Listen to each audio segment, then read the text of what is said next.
which case they don't. All right. So now let's solve. So that was using logs to solve exponentials. Now let's just solve logarithmics.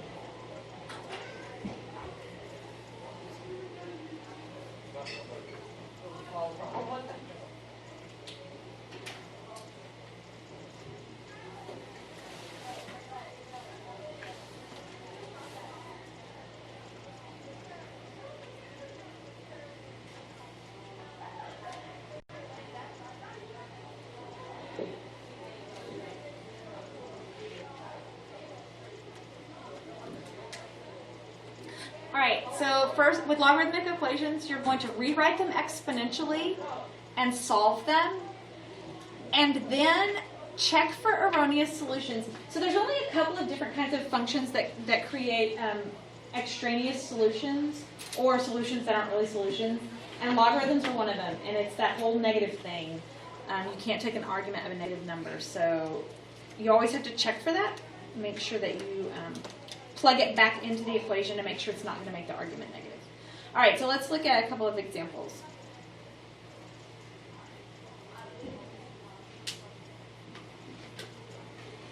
All right, so we're going to rewrite it exponentially. So remember that from the beginning of this whole thing. My base of 3 is going to become the large base. These two things swap places pretty much. So it's 3 to the negative 3 equals x. So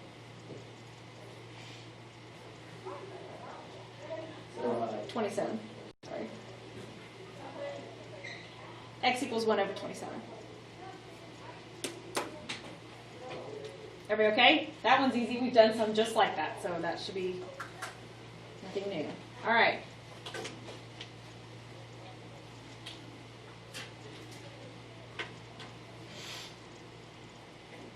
All right, so rewrite it exponentially. Is that x minus 4? Mm-hmm. So the base is still the base. So the little 2 becomes a big 2. The 3 moves over and becomes the exponent, and the x minus 4 moves over. Now we're just solving. So 2 to the third is 8. Add 4 to both sides. I get x equals 12. Check and make sure when you plug 12 back into the problem that it's not going to cause it to have a negative argument, and it doesn't this time. So this works. That's your solution. Everybody good so far? Okay.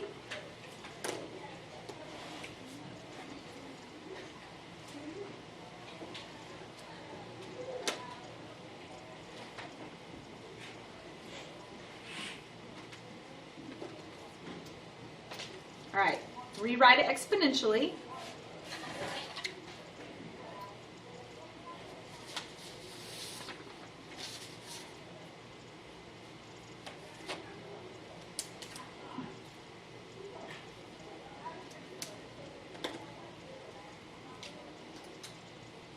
So my little base becomes the big base. The answer becomes the exponent. So 3 to the 1 equals x cubed minus 5.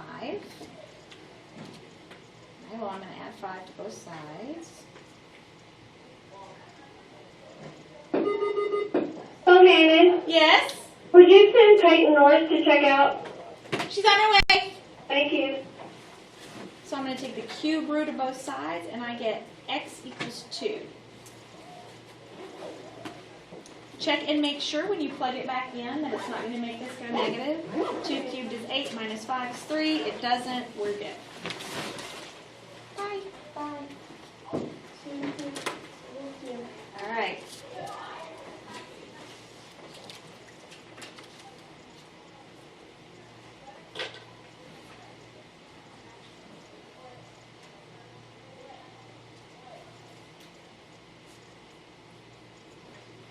All right, before I can rewrite this exponentially, what do I need to do? Make it log. What already is a log? Or- It's a natural log. Get rid of that. Yeah, get rid of the 4. How am I going to get rid of that 4? Put it as an exponent. Yeah, exponent of 3x. Or divide by. Divide by 4. You can put it as an exponent if you want to, but it's probably easier just to divide by 4. Because this divides evenly. So I get natural log. And it doesn't divide easily. You should probably just put the next one. I don't know.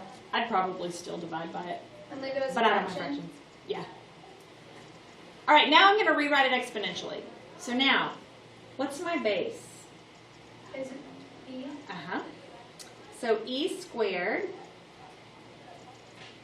equals 3x Just another divided by 3. And that's it. E squared divided by 3. And that won't cause this to go negative because there's nothing negative about it, so it wouldn't be anything. Everybody okay? All right. Here we go. Is that what you said?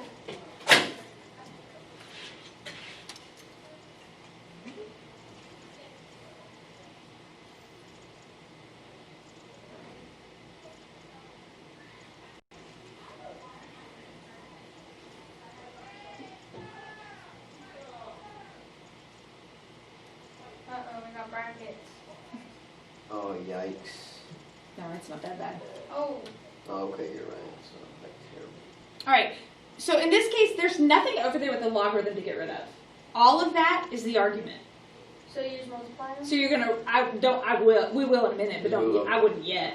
Just rewrite it exponentially first. So 3 to the third. 3 to the third, which is 27. 27, equals all of this. So 27 equals 4x squared plus 4x plus 1x plus 1. Well, obviously I'm going to have to factor this if I can, because I've got x squared and x's in the same problem. So I'm going to subtract 27 from both sides. So I have 4x squared plus 5x minus 26.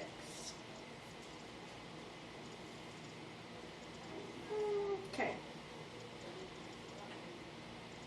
So multiply first and last.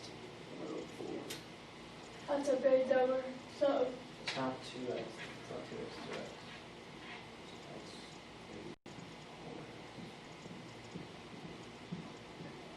So looking for factors of negative 104 that you would add to get 5. So let's see. 1 and 104. 2 and 52. 3 won't go in, but 4 will. 4 and like 30 something or something like that? 4 and 26. Yeah, that's what we got to get here, right? 5 won't. 6 will. 6 will? No. 6 won't. No. 7 won't. 8 will. Yeah. 8 and 13. Oh, that's it. Yep. So, Positive 8, negative 13. I mean, positive 13. and don't forget, we have to bring that 4 back as a denominator. All right, so that means x equals negative 13 fourths, because that doesn't simplify. And x equals positive 2. Now, I need to make sure that both of these solutions work, because I can't have a negative argument. Now, positive 2 is going to work, because if I put... Oh, it's negative. Yeah, it's negative 8, so I went ahead and solved them. If I plug positive 2 back in here, nothing's going to change to be negative. But 13 fourths is different. So I'm going to check, and I'm going to check the whole thing. I could check it in my head, but I want to make sure everybody understands what I'm doing. So log base 3 of 4 times negative 13 fourths plus 1 times negative 13 fourths plus 1. Okay, well, that's going to be negative 12 times, we're good, because it's a negative times a negative, so it becomes positive. So they both work.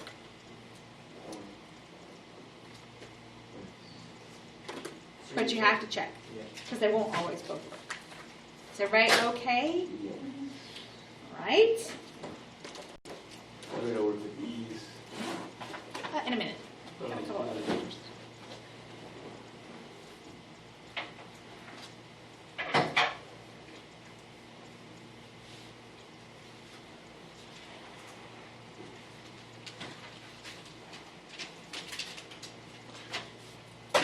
Alright, so the first thing says to rewrite it exponentially, but you cannot rewrite it exponentially if you have more than one log.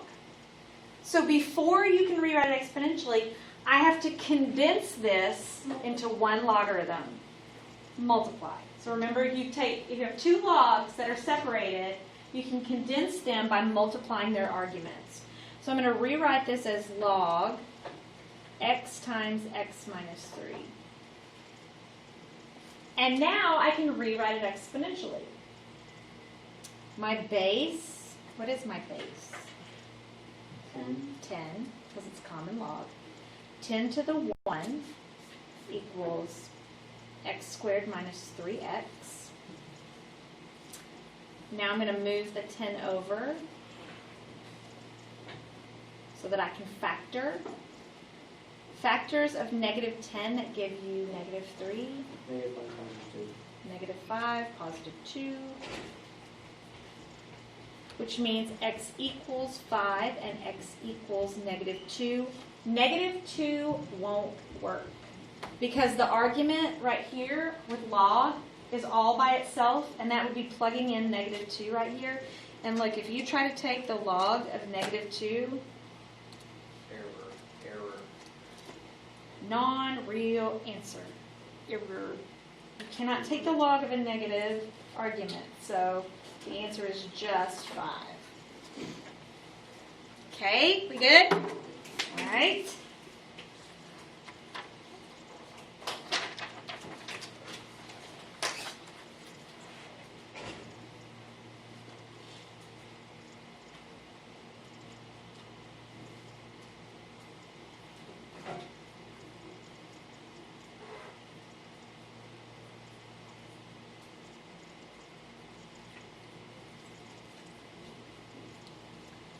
All right, we want to rewrite this exponentially, but I cannot until I have one logarithm. So I have to move everything all to one side. So I've got log 2x plus 1 plus log x minus log x plus 8. Which means when I combine this, I can condense with multiplication and division. So the top two are being multiplied, and it's divided by x plus 8.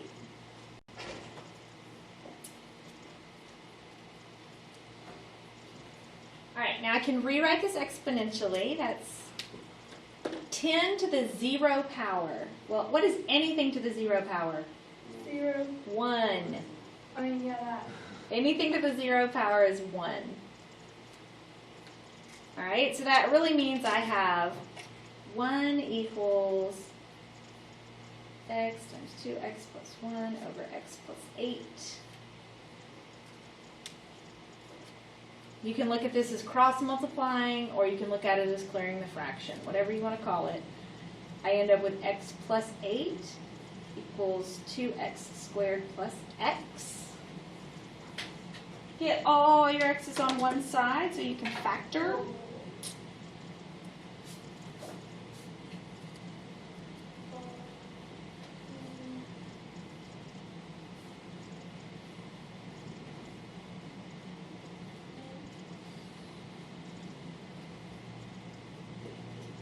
how nice. I actually don't even have to factor. Can move my 8 back over. I'm solving for x. So divide by 2.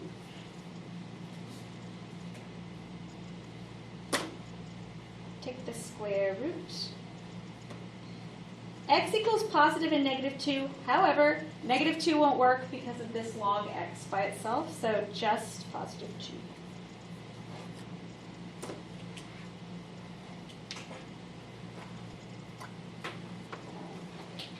Everybody okay? Is that enough notes? Not yet. Nope. Not yet. I got lost. Oh, where did you get lost? I just wrote it out from, I think, because I like kept multiplying the x out on the outside Oh. before you did. Oh, okay. Well, you can. I mean, I could have done it up here. I just didn't.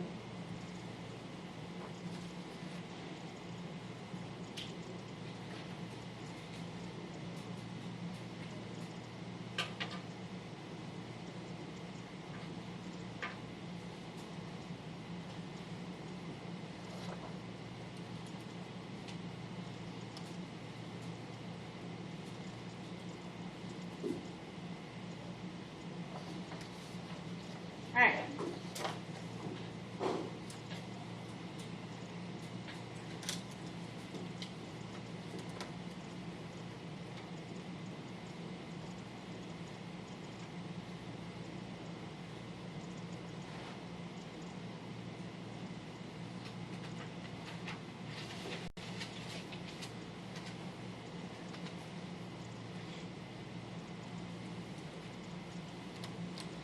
Alright, so it looks terrible, but it's not.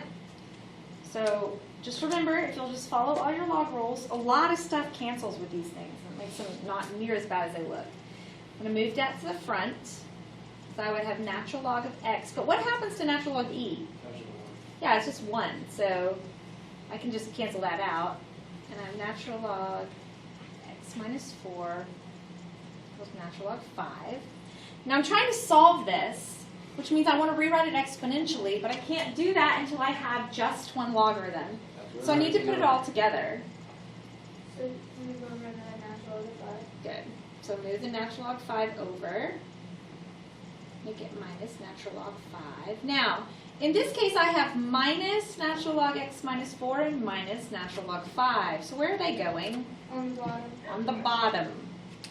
So I'm going to make one big natural log, and on top is x, and on bottom it's going to be 5 and x minus 4.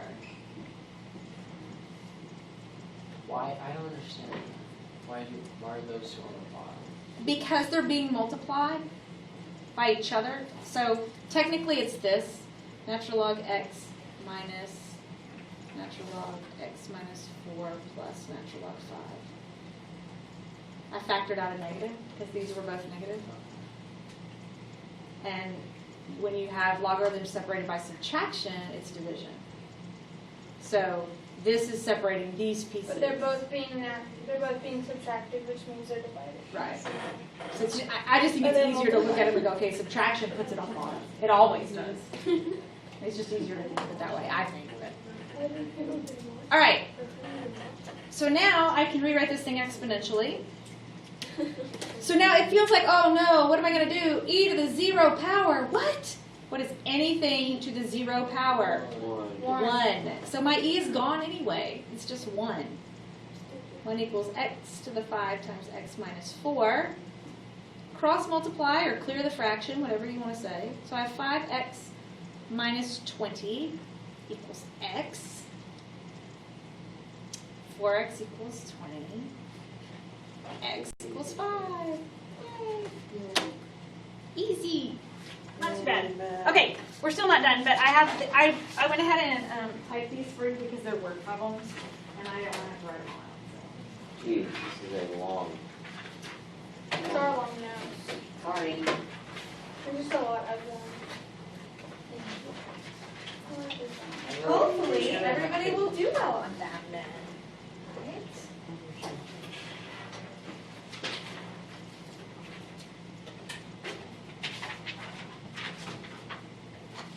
Weatherford, he'd be in class for 70 minutes anyways. Which is actually a long time. Yes, it is. All right. A farmer wants to say a private lake on his property with. He wants to stock a private lake on his property with catfish. A specialist studies the area and the depth of the lake along with other factors and determines it can support a maximum population of around 750 fish with growth modeled by this function, where P of T gives the current population after T months. How many catfish did the farmer initially put in the lake? How am I going to find initially?